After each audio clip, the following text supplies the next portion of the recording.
Racing to the 2020 Breeders' Cup, and this time we'll be mowing the lawn in the Juvenile Fillies turf. Future Stars Friday, and Aunt Pearl figures to be a big favorite in this race. Aunt Pearl destroyed the field the last time out at Keeneland. Front-running victor in her debut at Churchill Downs. She's got natural speed. That last race, she really kicked home clear after setting some nice fractions, and her Brisnet speed figures have been consistent. 88 and 88, which means there could be a move forward in her third lifetime start, as that's a key race for a lot of these horses.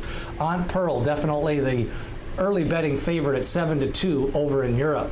Campanelle ships in for Wesley Ward from Deauville, France and Great Britain, and ran a couple of nice races over there. 3 for 3, and going to be one of the favorites if he runs. Picked up some nice purse money in the last couple of races. A bargain buy at the yearling sale. Campanelle, a son of Kodiak with that European breeding.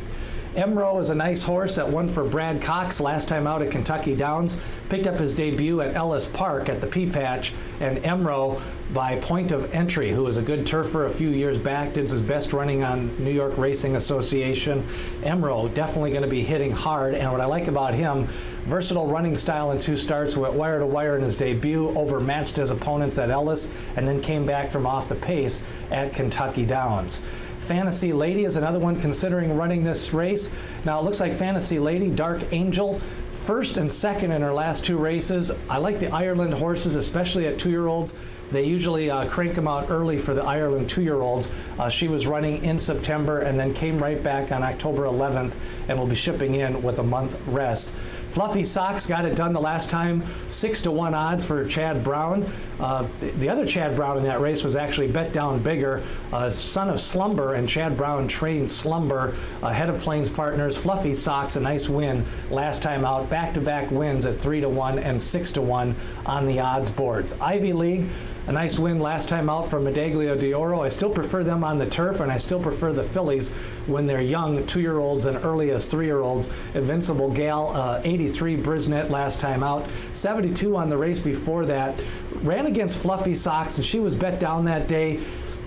Pressed the pace. It seemed like they were a little bit non-committal. I think a couple of times Velasquez had a chance to kind of go to the lead. I think they thought Fluffy Socks would come back to them, and then just kind of got out-kicked late. Invincible Gal, I think, can do a little, Ivy League can do a little bit better running, and Invincible Gal as well. And then you've got another horse, Libertine, stretching out time at 7 furlongs and 1 mile. Cuts back this time, ships over from Europe.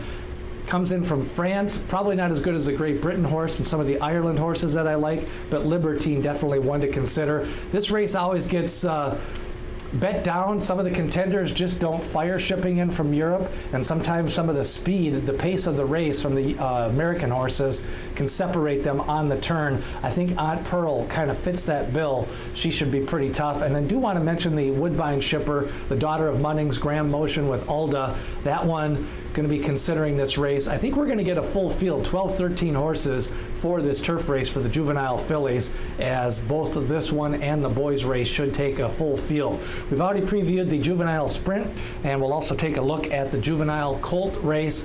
Remember, the Breeders' Cup pre-entries due next Wednesday as we get you ready for the Breeders' Cup. Who do you like in this race? Hit subscribe.